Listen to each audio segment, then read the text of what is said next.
அஸ்ஸலாமு அலைக்கும் வரஹ்மத்துல்லாஹி வபரகாத்துஹு. கண்ணியத்துக்குரிய ஹாஃபில்களே, இன்னும் குர்ஆனை மனப்பாடம் செய்வதற்காக மதர்சாவுக்கு சென்று அதை ஓதுவதற்காக முயற்சி செய்து கொண்டு மனப்பாடம் செய்வதற்காக முயற்சி செய்து கொண்டு இருக்கக்கூடியவர்களே, உங்களுக்கான ஒரு அன்பான வேண்டுகோள். நபிகள் நாயகம் ஸல்லல்லாஹு அலைஹி வஸல்லம் அவர்கள் சொன்னார்கள், உரிதத் அலைய துனூப உம்மத்தி, என்னுடைய உம்மத்துமார்களில் அவருடைய பாவங்களை எனக்கு காட்டப்பட்டது, எனக்கு எடுத்து காட்டப்பட்டது. ஃபலம் அர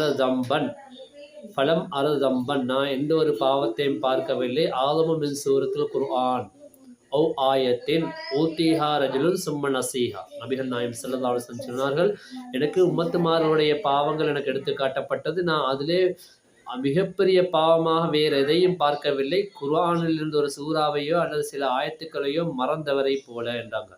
அதாவது குர்ஆனை மனப்பாடம் பண்ணி அதை பிறகு மறந்தார், அதை விட ஒரு பெரிய ஒரு பாவம் இல்லை, அதுக்கு கிடைக்கக்கூடிய பாவமாய் வேறு எதுவுமே இல்லை என்ற மாதிரி நபிகள் நாயகம் ஸல்லல்லாஹு அலைஹி வஸல்லம் அவர்கள் சொன்னார்கள். எனவே கண்ணியத்துக்குரிய ஹாஃபில்களே, இன்னும் ஹாஃபில் ஆகுவதற்காக முயற்சி செய்து கொண்டிருக்கக்கூடியவர்களே, குர்ஆனை மனப்பாடம் செய்வது சரிதான், அதற்கு நிறைய கூலிகள் உண்டு.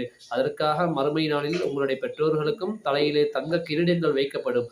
ஆனாலும் அந்த குர்ஆனை நீங்கள் மனப்பாடம் செய்துவிட்டு ஹாஃபில்களாக ஆகிவிட்டோம் என்பதை பெருமையோடு சொல்லிக் கொள்வதை விட அதை நாங்கள் மறக்கவில்லை என்பதுதான் மிகப்பெரிய பெருமையாக இருந்து கொண்டிருக்கிறது, பாராட்டத்தக்க விஷயமா இருக்கிறது. எனவே குர்ஆனை நீங்கள் மனப்பாடம் செய்தால் ஒரு ஆயத்தையோ எந்த ஒரு சூறாவை நீங்கள் மறக்காமல் இருக்க வேண்டும்.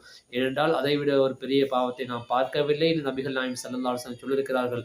எனவே ஹாஃபில்கள் அந்த குர்ஆனை மனப்பாடம் கடைசி மூச்சு வரைக்கும் மனப்பாடத்திலே வைத்துக் கொள்ளுமாறு அன்போடு கேட்டுக்கொள்கிறேன்.